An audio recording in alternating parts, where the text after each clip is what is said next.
And it is from Mark in Santiago, Chile. Welcome, Mark. He says, I'm considering moving to Oahu in a few years and would like to know what items I should definitely bring with me and what items I definitely do not need to bring because it's cheaper or easier to acquire them on the island than to ship them from the mainland.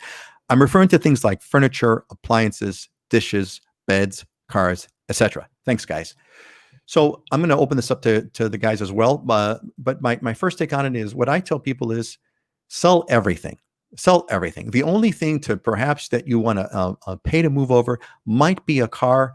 Car is going to cost you around $2,500 to $3,000 to ship from the U.S. mainland to Hawaii. You got to decide if it's smarter to sell the car and then buy it again over here, or whether you want to take it with you. Sometimes it does make sense to bring the car with you so you don't have to kind of think about that too much. That would be the only thing.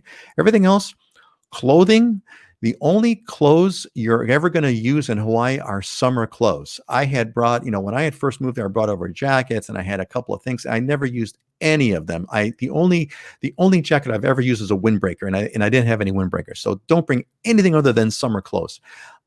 Appliances, don't bring any appliances. Blenders, etc. You'd have no idea what kind of counter space you're going to have at your house. You have no idea how much space you're going to have available or how big your cabinets are going to be. Don't bring any of that over. Maybe you want to bring some utensils over, maybe some really small things. I suppose I would bring over my coffee grinder because I know I'm going to have coffee, and if I had no space in my house at all, I still have my coffee grinder. But other than that, don't bring over any furniture. It's super expensive to bring the furniture over, and you don't even know what you're going to be moving into. You have no idea what's going to be happening. So my 2 cents is leave everything behind. Take your valuables, scan your photos, scan the photos digitally. If you have albums, CDs, scan all that, read that in so that you don't take any of that stuff. Just take your valuables and only, your valuables, your summer clothes, and that's about it. That's my 2 cents. I want to hear what you guys think. Dylan, what's your take on what you tell people when they say, what should I move over here? My take on it is, if you're going to bring a little bit, bring a lot. So what I mean by that is, if you're gonna ship stuff over here, some people have some furniture, a family heirloom dresser or something that they can't live without. If you're gonna ship a few things, it's better to just get an entire 20-foot container and pack it full of stuff. You definitely can get stuff cheaper in the mainland than you can get it here, but shipping stuff individually is going to be extremely expensive. So I've had clients kind of on both ends of the spectrum do what Peter's saying: sell everything, come with nothing, figure it out when you get here. And then the other end of the spectrum is they pack a 40-foot container full of everything that they own and bring it over here.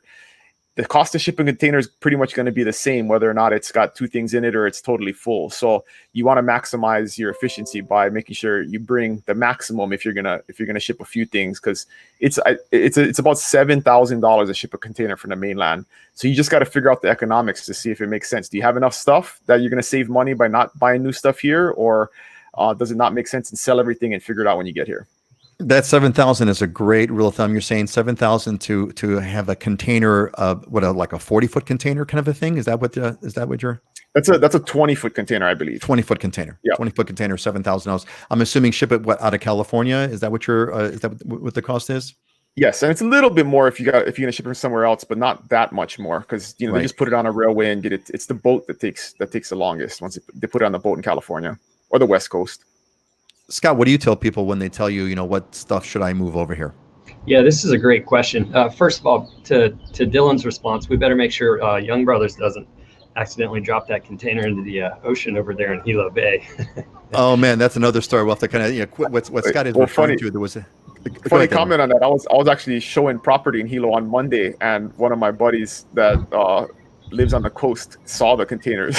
And he called me. He's like, "What's going on with that?" So let me kind of get everybody, our viewers, up to speed here. There was a story that Young Brothers, who is the local company that ships inter-island containers, somehow literally dropped 12 containers, fell off the ships, and were literally floating around in the ocean, loosely kind of, I don't know how they were like so buoyant, but that's kind of what we're talking about.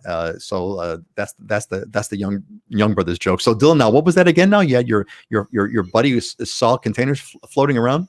Yeah, he lives on the coast and has an ocean view, and it basically fell off in North Hilo. So He could see them. He was wondering what it was, and then later on in the news, he found out that it was containers.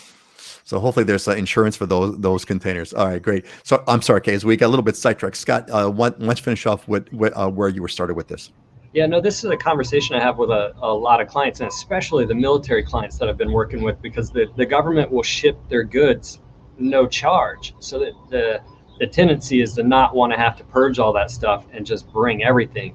And I've had plenty of times where people are wanting to buy their home to fit their furniture. And it's the complete backwards concept of what you really want to do. And our homes, because we're limited in land, our land and our homes tend to be smaller over here. Our rooms tend to be smaller. And then there's the cost factor that you got to weigh in over here. I usually tell people, if it's not something that's of significant value or significant importance to you, try not to bring it, try to rebuy it over here. Pick the house that you want, then go and buy the furniture to fit the house, not the other way around. And if you bring a lot of stuff over here, okay, where are you going to store it in the meantime? A lot of times people have to get storage containers here. And I've got clients that have been storing things for 2-3 years. The costs on that start significantly adding up. So the more that you can purge on the mainland side before coming here, the better off you are. And the less that you come with, the better. Come with just the important items. You can rebuy them over here. They may be a little more costly than they would be on the mainland, but overall, I feel like you end up coming out a little more affordable on this side when redoing it over here. This has been a great discussion. I really want to thank you guys. This has been such a nice variety of sort of thoughts. I think dealing with the big, go big or go home kind of a thing, either pack a container and spend $7,000 to move it over. And to your point, Scott, bring over just the valuables because you're going to pay, why, don't fit the house to the furniture. And then the other one is storage costs. Storage is, real estate is expensive, therefore storage is expensive, and you're going to pay for that. The other thing you got to consider is mindset. When people come from, especially a cold climate, they need 3,000 square feet because they spend a lot of time in their house and they have a ton of furniture to fill that 3,000 square feet. And they come to Hawaii and they think, wow, man, these homes are 12, 13, 14, 1,500 square feet. They seem really small, but you don't take into account the 1,000, 1,500 square foot lanai, wraparound lanai that you're going to get with that house. And we literally spend 50% of our time outside. We eat dinner outside on the lanai. Every barbecue is outside. We drink coffee in the morning outside. You don't really need to spend that much time in your house, and you don't need as much furniture to fill that house up. And you may need different types of furniture because you're not going to put a nice leather couch in your lanai. You're going to want some outdoor furniture that's going to hold up to the weather. So that's always something to consider, is the type of furniture that you need. Yeah, those are all great points. We had a follow-on, a quick one from Jana says, when you ship your car, can you put boxes in it? No. In fact, you can't even fill the tank. You can't even have a full tank of gas in that car.